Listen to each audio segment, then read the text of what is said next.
What's going on, everybody? It's your boy Bryce with the Real Squad, and I'm here to do a quick review for Final Destination Bloodlines. Now, this is directed by Zach Lipovsky and is starring Catelyn Santawana, I believe her name is. Now, this is the sixth movie in the franchise. It's been a while since I've seen any of the Final Destination, so let's see if the sixth one was a good refresher to bring back and revive the franchise. Now, when it comes to the Final Destination movies, we pretty much tune in to the crazy kills and the crazy foreshadowing of what could possibly happen with these kills. Never really the storyline. The first and the second one, if I remember correctly, probably had the best storylines just being added in there, plus the icing on the cake with the kills. But here with Final Destination Bloodlines, I felt that this might have been the best storyline.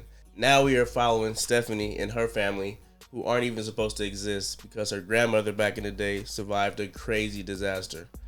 I actually really like that concept. That concept is fire. So I was already kind of drawn in by that concept. Were the kills great? Was it a nice trip back down memory lane for the Final Destination franchise? Well, let's get into it. Well, just starting with things that I like, I feel like the director did a fantastic job of building tension and anxiety and getting you anxious for what is about to come, especially with the beginning of the movie, which you can see in the trailer of how back in the day they were in this sky restaurant and all hell breaks loose. But the building of the tension throughout this beginning was so well done. I'm like, dang, like it's been a minute since I felt that anxiety. I do recall feeling like this watching the other Final Destination movies, so I appreciated that. The characters, I felt like after a while they started to get more likable. In the beginning, I didn't really like any of them, but I felt like he did something creative here with the comedy, which I felt like the first and the second one had bits and pieces of comedy in there that was able to kind of reel you in and kind of make you appreciate the characters a little bit more and make it more likable. But for sure, a good chunk of the movie, these characters were not likable. So I was kind of just waiting for the kills to pop off. And when it comes to the kills, how was Def handling everybody this time around? Majority of them were fine. A lot of them were funny though. It's hard to say if we were laughing at it or with it sometimes because it just got a little bit too hokey. Was the execution of the kills up to par to the previous movies?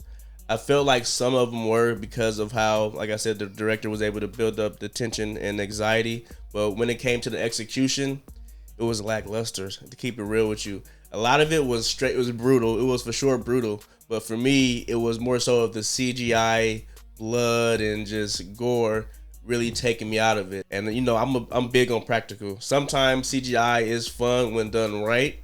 But usually when these horror movies, usually pretty cheap, when they are dealing with the CGI, it is not on par. And so a lot of the kills did take me out, but they were brutal. I just felt like in the previous movies, they were a little bit more thought out and executed better and more elaborate. These were, some of them were just kind of straightforward, you know, nothing too crazy. I feel like the way the main character Stephanie was able to explain what was going on to them, or to her family, it just went over too fast. I felt like it would have did better with a little bit more build up to them believing her as far as what was going on. And the color grading, oh man, this was just, it was like a superhero movie. It was just too bright. I just feel like with the first movie, the lighting and the film grain made it more tragic. It pretty much made me want to go back and rewatch the first two. From, like I said, from what I remember, were the best ones.